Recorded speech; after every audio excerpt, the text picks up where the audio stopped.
नमस्कार साथियों, Kartik world education में आपका फिर से स्वागत है। सोशल ज्योग्राफी की सीरीज हम चला रहे हैं, जिसमें आज का इस वीडियो में हमारा टॉपिक रहेगा विश्व की प्रमुख जनजातियां। NTA UGC NET assistant professor के सिलेबस के अनुसार हमारा यह सीरीज चल रहा है सोशल ज्योग्राफी। तो आज हम देखेंगे विश्व की प्रमुख जनजातियां, मेजर ट्राइब्स ऑफ वर्ल्ड। संसार में कौन कौन सी ट्राइब्स जनजातियां होती हैं, तो उनमें हम प्रमुख यहाँ पर देखेंगे। तो ट्राइब्स के बारे में हम जानते हैं कि विश्व में विभिन्न जनजातियां पाई जाती हैं। दुनिया भर में कई आदिवासी जनजातीय समूह रहते हैं। ये समूह आधुनिक सभ्यता से दूर प्राकृतिक वातावरण में रहते हैं। जो आधुनिक सभ्यता है उससे काफी दूर जो प्राकृतिक वातावरण है उनमें ही उनका निवास स्थान होता है और अपनी पारंपरिक जीवन शैली को बनाए रखते हैं। ये जनजातियां अक्सर शिकार, संग्रहण, पशुपालन और कृषि जैसे पारंपरिक तरीकों से अपना जीवन यापन करते हैं। तो इस प्रकार की होती हैं ये जनजातियां, जो विश्व के अलग अलग भागों में, क्षेत्रों में ये पाई जाती हैं। ये प्राकृतिक वातावरण में रहती हैं और जो आधुनिक सभ्यता है इनसे ये काफी दूर अपने प्राकृतिक वातावरण में उसी के अनुकूलित रहते हुए अपना जीवन यापन करती हैं। इनके भौगोलिक क्षेत्रों की हम बात करें तो ये जनजातियां विभिन्न भौगोलिक क्षेत्रों में पाई जाती हैं। जैसे हम देखें उष्णकटिबंधीय वर्षावन, जिसमें पिग्मी, सेमांग और सकाई, ये जो जनजातियां हैं इसमें निवास करते हैं। जो भूमध्य रेखीय क्षेत्र होता है उष्णकटिबंधीय वर्षावन, इसमें पिग्मी, सेमांग और सकाई। और मरुस्थलीय क्षेत्र में हम देखें तो इसमें है बद्दू, बुशमैन जनजातियां। ये जो मरुस्थलीय क्षेत्र होते हैं उसमें ये पाए जाते हैं। जैसे कालाहारी में बुशमैन, बोत्सवाना वाले एरिया में ये पाए जाते हैं। इस प्रकार से पर्वतीय क्षेत्र में हम देखें तो हमें नागा, गोंड, संथाल और भील जैसी जनजातियां हैं वो देखने को मिलती हैं।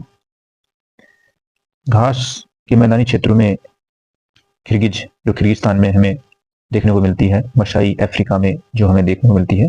ये जो घास के मैदान होते हैं यहाँ पर ये जनजातियां पाई जाती हैं। और ठंडे क्षेत्रों की हम बात करें तो इसमें एस्किमो, चुकची, ये जो जनजातियां हैं ये पाई जाती हैं। जो ठंडे एरिया होते हैं जैसे अलास्का है, साइबेरिया जो क्षेत्र है, यहाँ पर ठंडे स्थानों में ये एस्किमो, चुकची जैसी जनजातियां पाई जाती हैं। तो जनजातियों के जीवन शैली के बारे में हम बात करें तो इन जनजातियों की जीवन शैली के बारे में हम बात करें तो इन जनजातियों की जीवन शैली, इनके रहने के स्थान और पर्यावरण के अनुकूल होती हैं। ये प्रकृति के साथ घनिष्ठ संबंध रखते हैं और अपनी संस्कृति, भाषा और रीति रिवाजों को ये संजो कर रखते हैं। अर्थात ये जो अपने रीति रिवाज होते हैं और अपनी संस्कृति और भाषा है ये इनमें पाई जाती है। इनमें ज़्यादा बदलाव नहीं आता, क्योंकि ये जो आधुनिक सभ्यता होती है इससे काफ़ी दूर होते हैं, तो इनमें बहुत ही कम बदलाव देखने को मिलते हैं। इनकी समाज और संस्कृति की हम बात करें तो जनजातियां समाजों की अपनी अनूठी संरचना, धार्मिक विश्वास, संस्कृति, परंपराएं होती हैं। वे प्रकृति की पूजा करते हैं और आत्माओं में विश्वास करते हैं। तो इनकी समाज और संस्कृति, इनकी सामाजिक संरचना भी अनूठी होती है, सबसे अलग होती है। इनके धार्मिक जो विश्वास हैं वो भी अलग होते हैं और इनकी जो सांस्कृतिक परंपराएं हैं वो भी अनूठी होती हैं। ये ज़्यादातर प्रकृति के अंदर ही विश्वास करती हैं और आत्माओं के अंदर में विश्वास करते हैं। आधुनिक दुनिया में जनजातियों की हम स्थिति देखते हैं तो आज की जो दुनिया है उसके अंदर जनजातियों को कई चुनौतियों का सामना करना पड़ रहा है। जैसे कि इनके जमीन का हनन हो रहा है, इनका शोषण हो रहा है और ये अपनी संस्कृति को भी खोती जा रही हैं। कई सरकारें और गैर सरकारी संगठन इन जनजातियों के अधिकारों की रक्षा के लिए वैसे काम कर रही हैं, लेकिन इनको काफी समस्याओं का सामना कर रहा है इस आधुनिक दुनिया में। जो जनजातियां उनके मुख्य बिंदुओं की हम बात करें तो विश्व में कई आदिवासी या जनजाति समूह होते हैं। ये समूह विभिन्न भौगोलिक क्षेत्रों में पाए जाते हैं। अलग अलग भौगोलिक क्षेत्रों में इनका निवास स्थान है और इनकी जीवन शैली और इनके रहने के स्थान पर्यावरण के अनुकूल होते हैं, जैसे हमने बताया। और इनकी अपनी अनूठी संस्कृति और परंपराएं होती हैं और आधुनिक दुनिया में ये जनजाति इनको कई चुनौतियों का सामना करना पड़ रहा है। तो ये है इनकी जनजातियों की स्थितियां। अब हम एक एक जनजाति को देख लेते हैं। पहले हम देख रहे हैं सीमांग जनजाति। तो जनजाति है, ये जनजाति सामान्यतः दक्षिण पूर्व एशिया, मलाया, थाईलैंड के पर्वतीय क्षेत्रों व विषुवत रेखीय वनों में रहने वाली एक आदिवासी जनजाति है। तो इनका जो हैबिटेट है, आवास है, वो मलाया और थाईलैंड, जो एशिया का पार्ट है।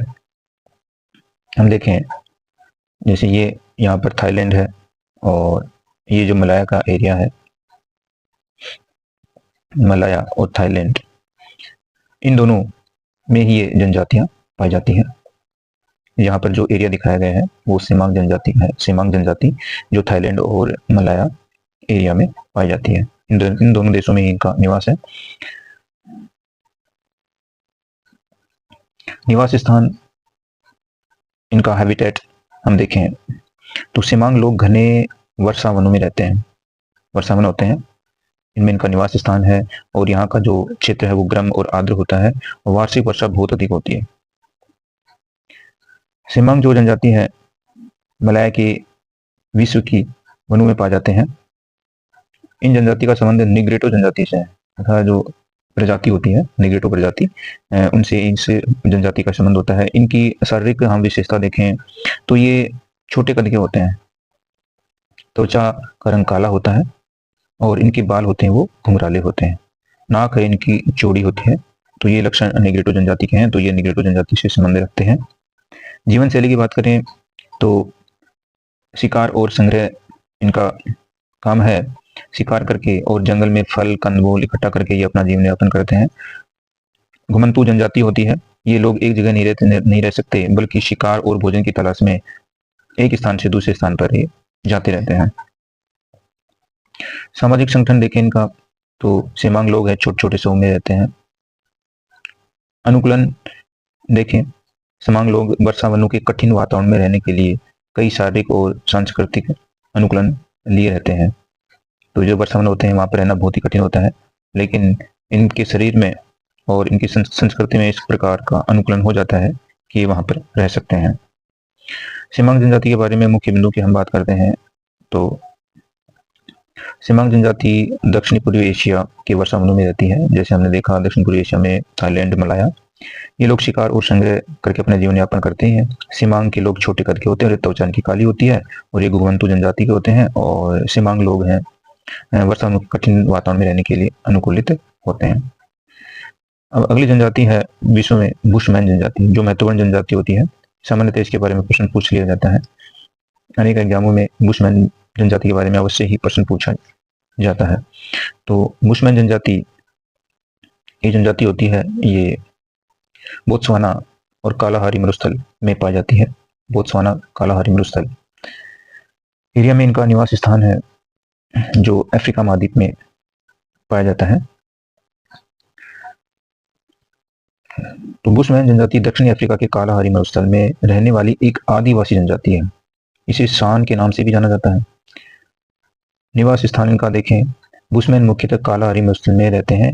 यह प्रदेश बोत्सवाना दक्षिणी पश्चिमी एशिया में लगभग 360,000 वर्ग किलोमीटर में विस्तृत है। बुशमैन की समूह को ओकाबांको नदी और गामी झील से लेकर लिम्पोपो और नोशोब नदियों के बीच में ये भ्रमण करते रहते हैं।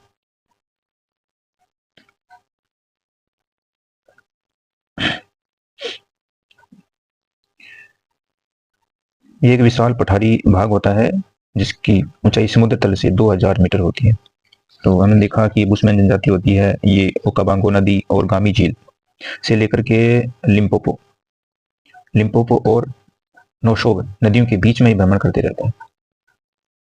ठीक है, ये जो भाग होता है वो विशाल पठारी भाग होता है जो समुद्र तल से 2000 मीटर ऊंचा है। तो यहाँ पर हम मैप में देख रहे हैं, ये जो एरिया है ये अपना बोत्सवाना और कालाहारी मरुस्थल, तो इस एरिया में इनका निवास स्थान होता है। यहाँ पर इमेज में बुशमैन जनजाति के लोगों को दिखाया गया है। ये इनके निवास स्थान है जो झोपड़ीनुमा आकृति में होते हैं। इनकी जीवन शैली की हम बात करें तो शिकार और संग्रह करना इनका मुख्य कार्य है। बुशमैन मुख्यतः शिकार, जंगली फल, कंद मूल इकट्ठा करके अपना जीवन यापन करते हैं। घुमंतु जीवन ये व्यतीत करते हैं। ये लोग एक स्थान से दूसरे स्थान पर भोजन और पानी की तलाश में घूमते रहते हैं। इनका सामाजिक संगठन, बुशमैन छोटे छोटे समूह में रहते हैं, तो ये छोटे छोटे समूह में निवास करते हैं। अनुकूलन इसका देखें तो बुशमैन लोग मरुस्थलीय जीवन के लिए कई तरह के अनुकूलन लिए हुए होते हैं, जैसे गर्मी और ठंड दोनों का सामना करने में ये सक्षम होते हैं।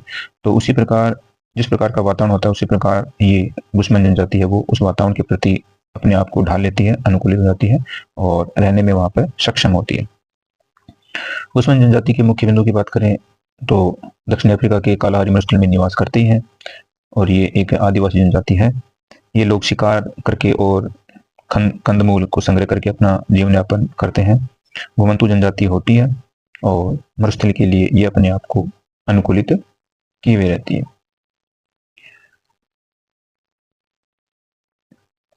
बुशमैन विभिन्न प्रकार के जंतुओं का आखेट भी करते हैं। उनके शरीर पर बहुत वस्त्र होते हैं जो खाल के बने होते हैं। ये जो वस्त्र पहनते हैं वो खाल के बने हुए जीवों के खाल के बने हुए वस्त्र पहनते हैं। यह शरीर पर एक प्रकार का लोशन भी करते हैं जो चर्बी में लाल और सफेद जो मिट्टी मिलाकर बनाया जाता है। जो चर्बी होती है वह साफ फैट होता है, उसमें लाल और सफेद मिट्टी का लेप करके एक लोशन बनाते हैं और उस लेसन को अपने शरीर पर लेपते हैं। यह जो लेपन है धूप व कीड़ों से इनकी रक्षा करता है। ज्यादा धूप भी इनको नहीं लगती और कीड़े भी इनको नहीं काटते इस लोशन के लगाने से, जिससे ये अपने शरीर का बचाव करते हैं।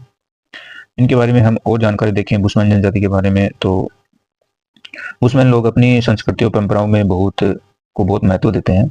इनकी जो संस्कृति और परंपराएं हैं ये उनको अच्छी प्रकार से निभाते हैं और ये लोग ज़्यादातर अरबी भाषा बोलते हैं। बुशमैन लोग आतिथ्य के लिए जाने जाते हैं। आतिथ्य का बहुत ही सत्कार करते थे अतिथि का। और आधुनिक समय में कई बुशमैन लोग शहरों में भी बसने लग गए हैं। बुशमैन जनजाति अफ्रीका के कालाहारी मरुस्थल में रहती है और जहाँ प्लाया साल्ट पैन पाए जाते हैं। ये जो प्लाया और साल्ट पैन है ये झीलें उनके लिए पानी और भोजन के स्रोत हैं। तो ये जो प्लाया और साल्ट पैन है ये इनसे ये भोजन और पानी प्राप्त करते हैं। तो अगली हम जनजाति देखते हैं पिग्मी जनजाति। पिग्मी जनजाति ये अफ्रीका का जो भूमध्य रेखीय भाग होता है उससे नीचे की तरफ इस वाले एरिया में ये जनजाति पाई जाती है, पिग्मी जनजाति, जो बहुत ही छोटे आकार की होती है।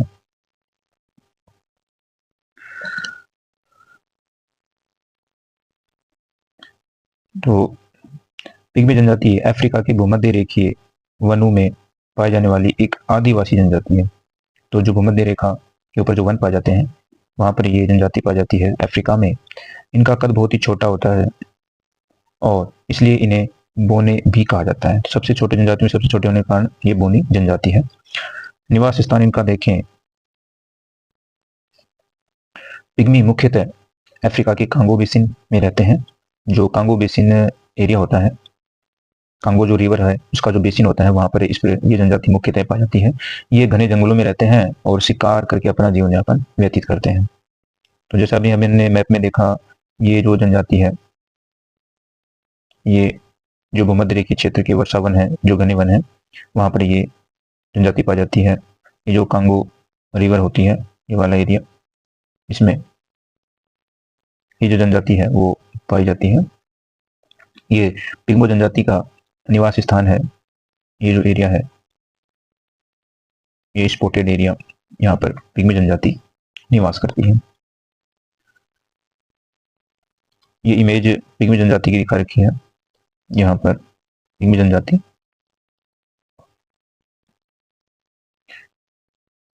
इनके शरीर की विशेषता हम देखें तो ये छोटे कद के होते हैं। कद इनका औसतन 150 सेंटीमीटर से भी कम होता है, इसलिए इन्हें बोनी जनजाति भी कहते हैं। इनका शरीर का रंग काला होता है और बाल इनके घुंघराले होते हैं। नाक इनकी चौड़ी और चपटी होती है। होंठ इनके मोटे होते हैं, तो इनका शरीर काला, बाल घुंघराले और नाक चौड़ी और चपटी और होंठ इनके होते हैं घुंघराले, सॉरी मोटे होते हैं। जीवन शैली की बात करें पिग्मी जनजाति की, तो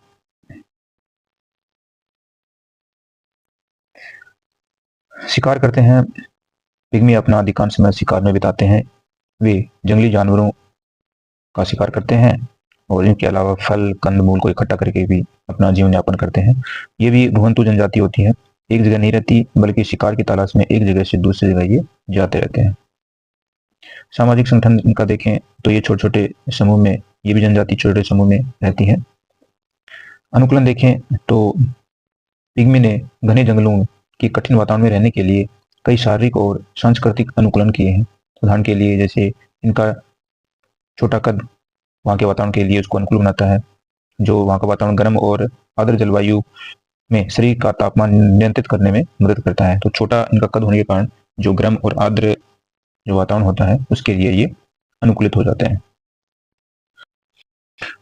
तो छोटा कद होने से इनका शरीर का तापमान कम रहता है, जैसा कि छोटी वस्तु का होता है उसी प्रकार से।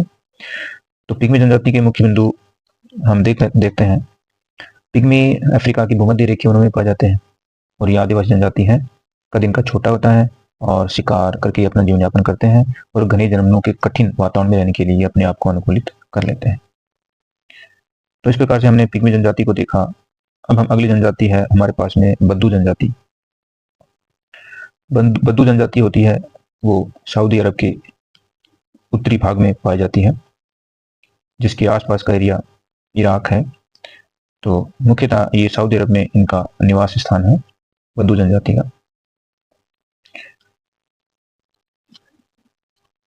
बद्दू जनजाति अरब प्रायद्वीप के उत्तरी भाग में रहने वाली एक खाना बदोश जनजाति है। ये लोग मरुस्थलीय क्षेत्रों में घूमते रहते हैं और पशुपालन करते रहते हैं। तो ये एक जगह नहीं रहते, ये घूमते रहते हैं और पशुओं का भी ये पालन करते हैं।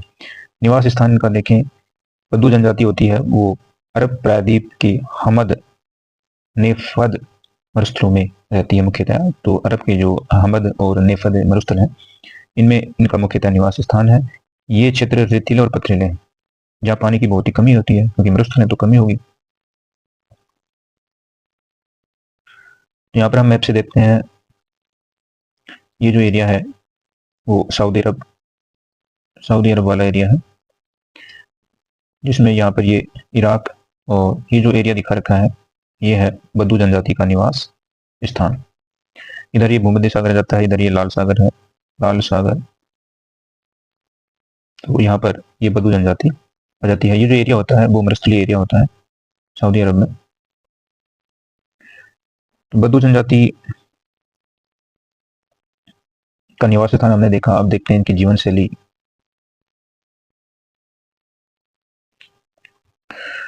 जीवन शैली में पशुपालन। बद्दू लोग मुख्यतः ऊंट का पालन करते हैं, ऊंट को पालते हैं। ऊंट इनके लिए दूध, मांस, परिवहन के साधन के रूप में काम आता है। घुमंतु इनका जीवन होता है। ये लोग एक स्थान से दूसरे स्थान पर चारे और पानी की तलाश में घूमते रहते हैं। सामाजिक संगठन इनका देखें तो बद्दू लोग काफिलों में रहते हैं, अर्थात समूह में रहते हैं और इनका अपना सामाजिक ढांचा होता है, बनावट होती है। अनुकूलन, बद्दू लोग मरुस्थलीय जीवन के लिए कई तरह से अनुकूलित होते हैं। जैसे वे गर्मी ठंड दोनों का सामना कर सकते हैं। क्यों? क्योंकि मरुस्थल भी गर्म भी होता है और फिर रात को ठंडा भी होता है, तो दोनों में ये रहने के लिए क्या है, अपने आप को अनुकूलित कर लेते हैं। बद्दू जनजाति के बारे में मुख्य बिंदुओं की हम बात करें तो अरब प्रायद्वीप के उत्तरी भाग में ये एक रहने वाली खाना बदोश जनजाति है और मुख्यतः ये ऊंट को पालते हैं पशुओं में। और घुमंतु ये जनजाति होती है और मरुस्थलीय जीवन जीने के लिए अपने आप को अनुकूलित कर लेते हैं। इनके बारे में और हम जानकारी देखें तो बद्दू लोग हैं अपनी संस्कृति और परंपराओं को बहुत महत्व देते हैं, अपनी संस्कृति और परंपराओं को बहुत मानते हैं और अरबी भाषा ये लोग बोलते हैं और आतिथ्य का ये बहुत सत्कार करते हैं, आतिथ्य के सत्कार के लिए जाने जाते हैं। आधुनिक समय में कई लोग जो बद्दू जनजाति के हैं वो शहरों में भी बसने लग गए हैं। तो ये हुई हमारी बद्दू जनजाति। तो बद्दू जनजाति के बारे में हमने देखा, तो ये सऊदी अरब वाले एरिया में निवास करती है। और अरब प्रायद्वीप होता है उसके उत्तरी भाग में ये पाई जाती है। ऊँट को ये लोग मुख्यतः पालते हैं और घुमंतू जीवन जीते हैं। मरुस्थल वाले एरिया में ये निवास करते हैं। तो हमें हमारी अगली जनजाति है मसाई जनजाति। मसाई जनजाति पूर्वी अफ्रीका में रहने वाली एक पशुपालक जनजाति होती है। इनका मुख्य निवास स्थान केन्या और तंजानिया है। मसाई लोग लंबे कद के होते हैं और इनकी त्वचा गहरी भूरी होती है। ये लोग पशुओं खासकर गायों को बहुत महत्व देते हैं। गाय उनके लिए दूध, मांस और खून का प्रमुख स्रोत है, अर्थात ये गायों का खून भी अपने भोजन के रूप में काम में लेते हैं। गायों का खून ये पीते हैं। तो गायों को ये पालते हैं, पशुपालक होते हैं, क्योंकि गायों से दूध, मांस और खून भी प्राप्त करते हैं। तो मसाई जनजाति को हम मैप के माध्यम से यहाँ देखें तो जहाँ पर हमने पिग्मी जनजाति देखा था उसी के पूर्वी भाग में ये जो मसाई जनजाति है वो निवास करती है। तो ये जो स्पॉटेड एरिया है, लाइट स्पॉटेड एरिया, यहाँ पर ये मसाई जनजाति निवास करती है। तो केन्या, तंजानिया में इनका मुख्यतः निवास स्थान है। और ये जो हमने एरिया देखा ये है पिग्मी जनजाति का एरिया, और इधर है ये मसाई जनजाति का निवास स्थान। केन्या और तंजानिया में मुख्यतः ये अफ्रीका में पाए जाते हैं।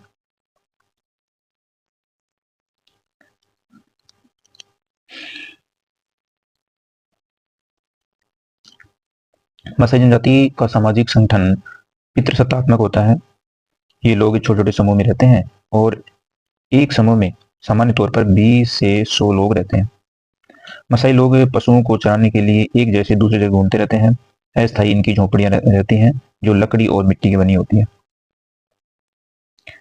मसाई लोग हैं वो शिकार भी करते हैं और जंगली जानवरों का मांस भी ये खाते हैं, और दूध, खून के अलावा, ध्यान रहे ये खून को पीते हैं। दूध और खून के अलावा ये ज्वार, बाजरा, मक्का जैसी फसलों को भी उगाते हैं। मसाई लोग अपनी संस्कृति और परंपराओं को बहुत महत्व देते हैं। वे विभिन्न प्रकार के उत्सव भी बनाते हैं और पारंपरिक नृत्य भी करते हैं। जलवासी पशुपालक के रूप में अपना जीवन व्यतीत करने वाली जनजाति मुख्य रूप से पूर्वी अफ्रीकी देश, ये पूर्वी अफ्रीकी देश केन्या और तंजानिया में निवास करते हैं। तो उनका निवास पूर्वी जो अफ्रीका है उसके केन्या और तंजानिया। वर्तमान समय में मसाई अब स्थायी रूप से कृषि का कार्य करने लग गए हैं। वह स्वाहिली भाषा का उपयोग करते हैं। तो इनकी भाषा है स्वाहिली। मसाई अपने पशुओं से अत्यधिक स्नेह करते हैं तथा बाद में उनका अपने पशुओं का खून भी ये पीते हैं। तो पशुपालन ये करते हैं क्योंकि ये खून का उपयोग अपने भोजन के रूप में करते हैं। तो ये पशुपालन करते हैं और पशुओं को अपने साथ ही लिए घूमते हैं। आधुनिक जीवन शैली के बारे में बात करें तो आधुनिक जीवन शैली में परिवर्तन के साथ साथ इनके जीवन में भी बदलाव आया है। जो आधुनिक सभ्यता है उसके अनुसार, उसके हिसाब से इनमें भी बदलाव आया है। वह अपने पारंपरिक व्यवसाय के साथ साथ गैर पारंपरिक कार्यों को भी अब महत्व देने लगे हैं। जो उनका पारंपरिक जो कार्य है पशुपालन है, उसके अलावा अब ये दूसरे कार्य करने भी लगे हैं। यहाँ पर जो पिक्चर दिखाई गई है वो मसाई जनजाति के ये लोग हैं। ये पिक्चर मसाई जनजाति के लोग जो पूर्वी अफ्रीका के केन्या और तंजानिया वाले एरिया में ये निवास करते हैं। तो यानी यहाँ हमने देखा है मैप से मसाई जनजाति और इनका निवास स्थान ये केन्या और तंजानिया। मसाई जनजाति के मुख्य बिंदु की हम बात करें तो मसाई जनजाति पूर्वी अफ्रीका में रहते हैं, ये हमने देखा। पशुपालक होते हैं और गायों को ज़्यादा महत्व देते हैं, गायों का एक खून पीते हैं। मसाई जनजाति का सामाजिक संगठन पितृसत्तात्मक होता है और ये अस्थायी झोपड़ियां बना करके रहते हैं और शिकार भी करते हैं और ये खेती भी करते हैं। दोनों कार्य ये करते हैं। और वर्तमान स्थिति में देखिए और इनके बारे में अतिरिक्त जानकारी हम देखें तो मसाई लोग अपनी संस्कृति और परंपराओं को बहुत महत्व देते हैं। मसाई लोग विभिन्न प्रकार के उत्सव और पारंपरिक नृत्य करते हैं। मसाई जनजाति का जीवन आजकल आधुनिक शैली के कारण कुछ बदल गया है।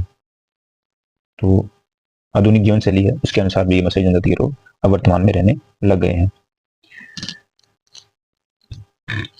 मसाई और क्राल। क्राल पशुओं को रहने के लिए बनाया गया एक बाड़ा होता है। तो इनके बाड़े को क्रॉल बोलते हैं, मत्स्य जनजाति के बाड़े को। मत्स्य जनजाति पशुपालक पर निर्भर करती है और वे अपने मवेशियों को क्रॉल में रखते हैं।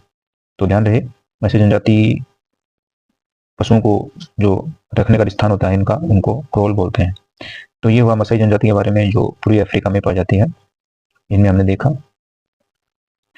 मत्स्य जनजाति के बारे में 20 से 16 उनके समूह रहते हैं, पशुओं को पालते हैं, पशुओं का खून पीते हैं अपने भोजन के रूप में, और केन्या और तंजानिया वाले एरिया में ये पाए जाते हैं।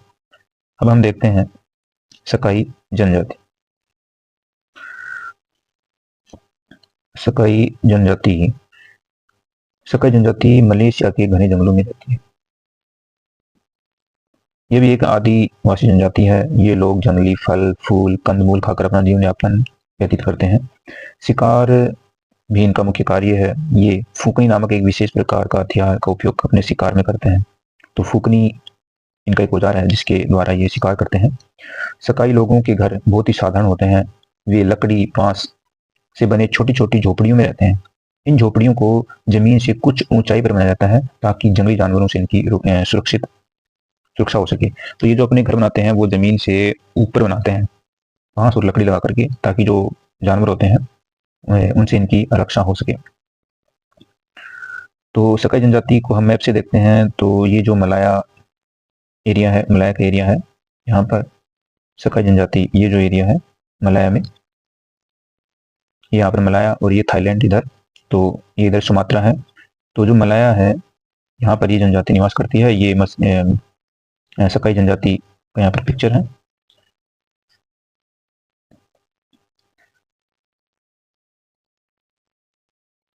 तो सकाई जनजाति के लोग आमतौर पर कम कपड़े पहनते हैं, ज्यादातर पेड़ों की छाल और पत्तों से बने साधारण कपड़े पहनते हैं।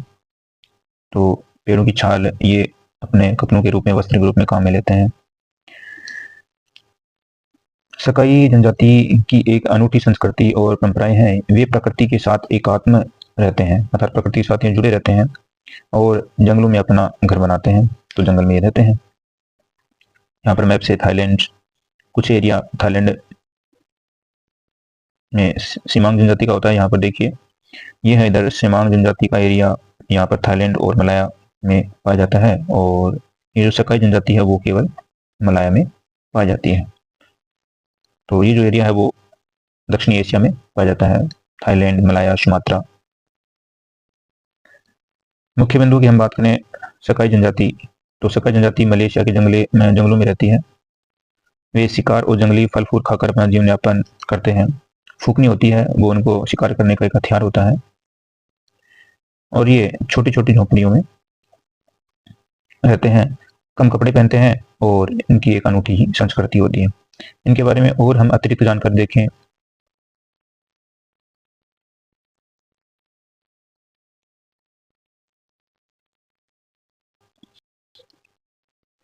सकाई जनजाति के लोग ऑस्ट्रेलोइड प्रकृति के होते हैं, अर्थात जो ऑस्ट्रेलोइड जो प्रजाति होती है उससे ये संबंधित होते हैं सकाई जनजाति के लोग। वे जंगलों से वनोत्पाद को एकत्रित करते हैं, कंदमूल फल कंदमूल एकत्रित करते हैं और शिकार करके भी अपना भोजन प्राप्त करते हैं। वे भोजन को पकाकर या कच्चा दोनों प्रकार से खाते हैं। उनकी झोपड़ियां लकड़ी और बांस की बनी होती हैं। वे जमीन से कुछ ऊंचाई पर अपनी झोपड़ी को बनाते हैं, जैसा कि हमने देखा। अगली जो जनजाति है वो है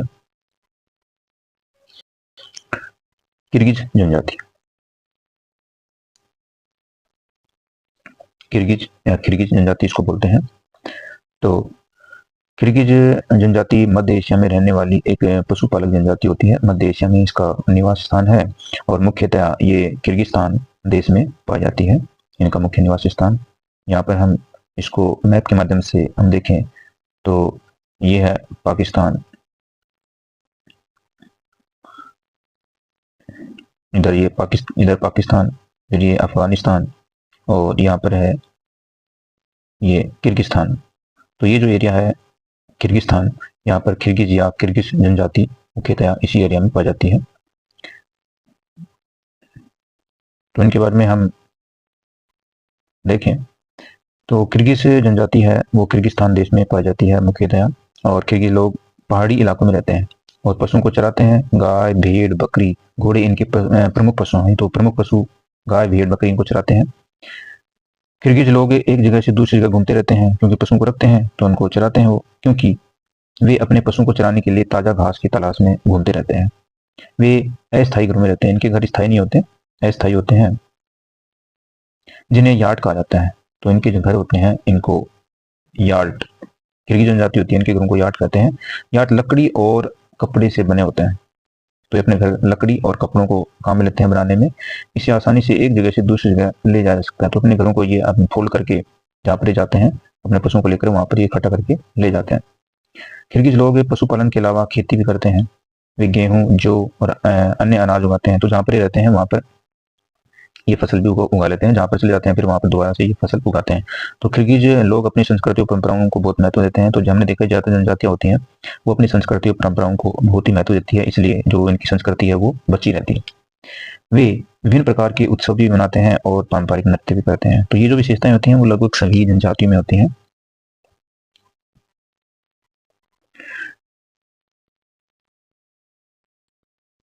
तो यूर्त मध्य एशिया के घास वनों में रहने वाली कई जनजातियों का एक पारंपरिक गोलाकार तंबू होता है। जो यूर्त होता है ये एक प्रकार का तंबू होता है जनजातियों का, जिसमें जो किर्गिज है वो भी सम्मिलित होती हैं। तो अनेक जातियां होती हैं, उनका घास में रहने वाली जो एशियाई जातियां होती हैं वो अपना जो घर बनाते हैं एक तंबू बना के रहते हैं, जिसे यूर्त कहते हैं। और इसमें जो किर्गिज है उनका भी जो तंबू है उसको यूर्त नाम दिया गया है।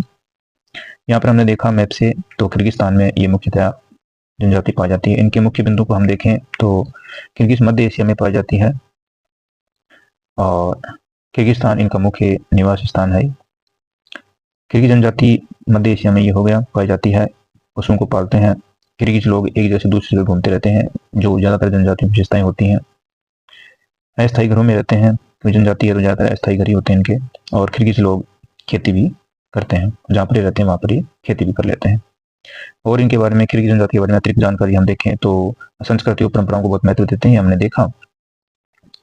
और उत्सव भी मनाते हैं, विभिन्न प्रकार के नृत्य करते हैं। और किर्गिज जनजाति का जीवन आजकल आधुनिक जीवन शैली के कारण कुछ बदल रहा है, तो ये आधुनिक जो जीवन शैली है उसके साथ ये जुड़ते नजर आ रहे हैं। तो ये हमने देखा किर्गिस्तान में पाई जाने वाली किर्गिज जनजाति। तो हमने देखा कि ये घुमंतु जनजाति है, पशुओं को रखते हैं, पशुओं को पालते हैं और तंबू बना के रहते हैं। इनके घरों को यार्ड भी कहा जाता है, तंबुओं को।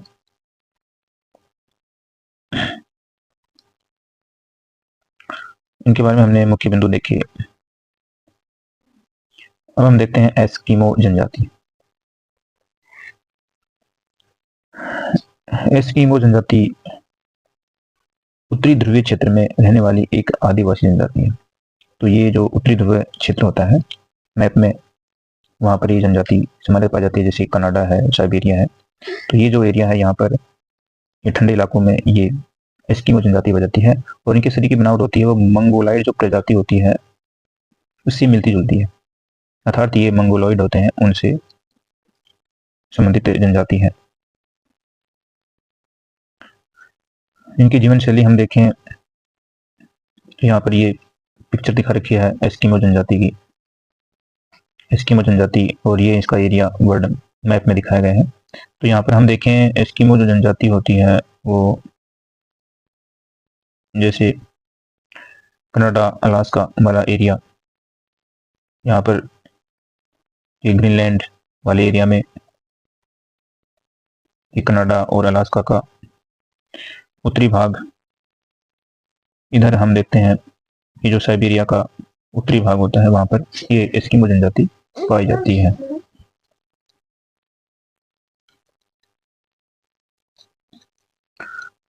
तो एस्किमो जनजाति की जीवन शैली, एस्किमो लोग शिकार पर निर्भर होते हैं, क्योंकि वहां पर जो ठंडा एरिया होता है जहाँ बर्फ रहती है वहां पर ये खेती तो कर नहीं सकते, तो ये शिकार करके अपना जीवन यापन करते हैं।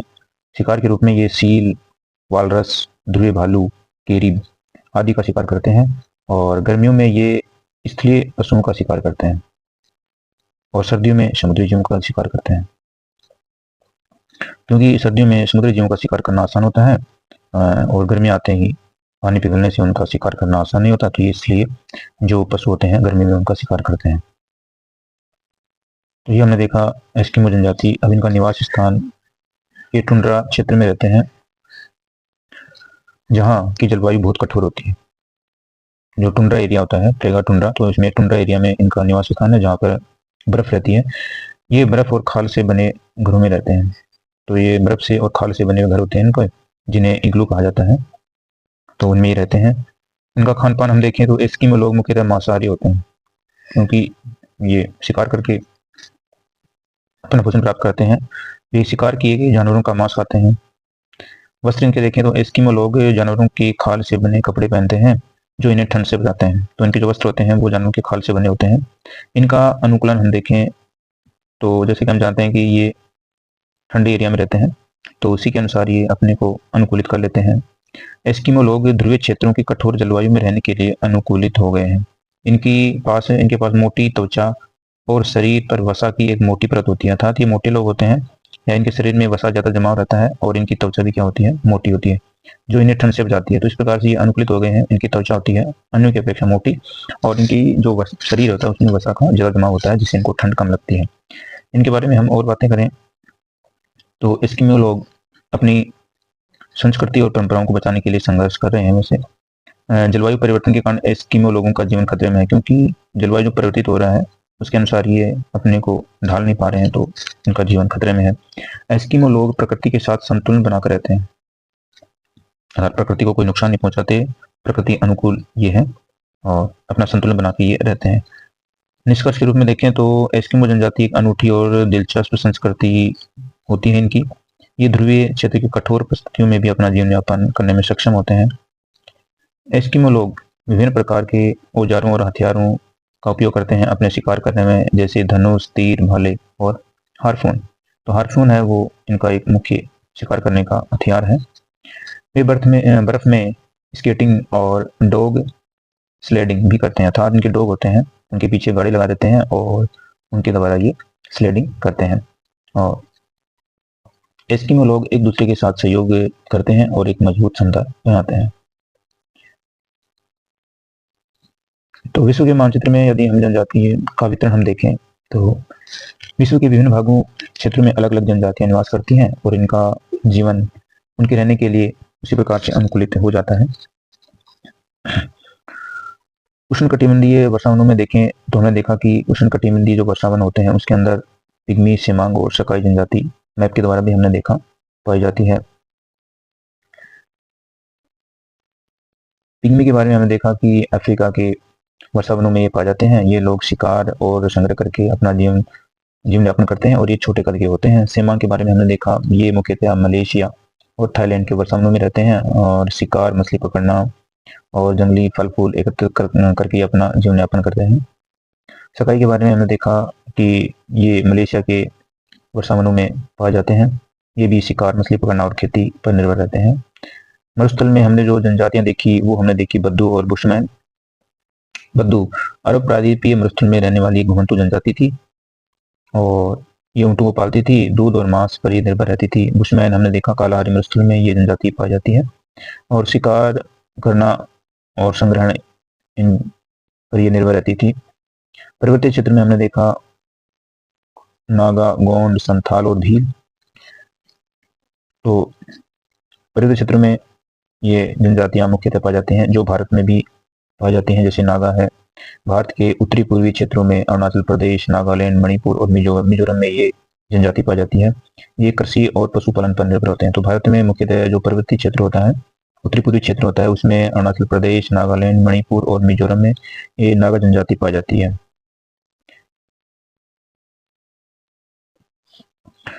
भारत में देखें तो गोंड जनजाति भारत के मध्य भारत में पाई जाती है। गोंड जनजाति ये कृषि और वन उत्पादों पर निर्भर रहती है। और संथाल भारत में हम देखें तो ये झारखंड, बिहार, पश्चिम बंगाल, उड़ीसा में पाई जाती है और ये भी कृषि और पशुपालन पर निर्भर होती है। भारत में जो भील जनजाति के बारे में बात करें तो भारत के पश्चिमी मध्य भारत में ये जनजाति पाई जाती है, पश्चिमी और मध्य भारत में, जिसमें राजस्थान, गुजरात ये वाला एरिया आता है। ये कृषि और वन उत्पादों पर निर्भर होते हैं। घास के मैदान में मुख्यतः जो जनजाति हमने देखी वो खिरगिज और मसाई जनजाति देखी जो घास के मैदानों में पाई जाती है।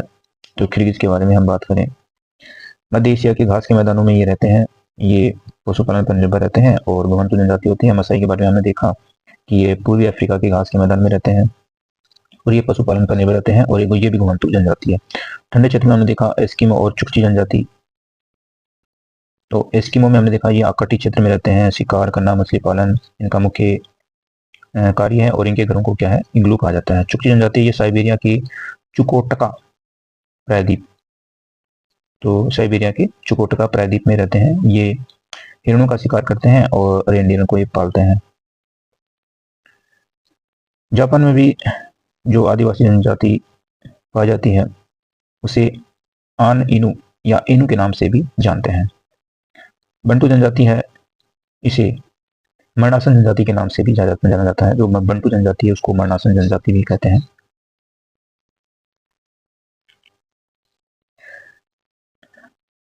कजाक जनजाति ये मध्य एशिया में मुख्यतः कजाकिस्तान में निवास करती है और पशु चारण इस जनजाति का प्रमुख व्यवसाय होता है।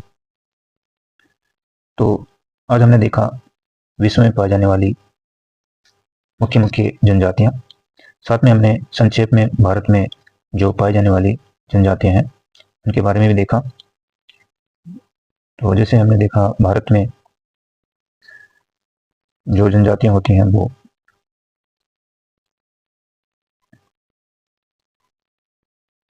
मुख्यतः भीली गोंड जनजातियां पाई जाती हैं। तो आज का हमारा वीडियो यहाँ तक ही। अगले वाले वीडियो में फिर उपस्थित होंगे आपके लिए सोशल ज्योग्राफी से संबंधित वीडियो लेकर के। तब तक के लिए नमस्कार, जय हिंद।